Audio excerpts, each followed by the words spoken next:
Урматтуу президент Садыр Нуркожоевич, сизге ынтымак айыл өкмөтүнүн Ноокат районунун Арык Боюк айылынын тургундарынын атынан өтүнүп сураныч.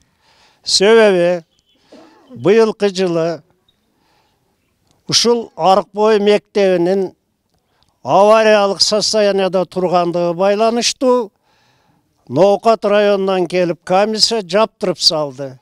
350 окуучу азыр талаада калды. Ошолорду чечип берүүңүздү төлкө сизден суранабыз. Себеби буга чейин 10 жыл кайрылып көргөнбүз мектеп авариялык положенияда тургандыгы боюнча, бирок бир топ каттар да барган, бир да жооп эчтеке жок.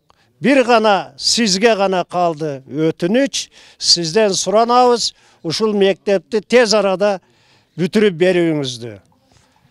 Суранабыз. Суранабыз.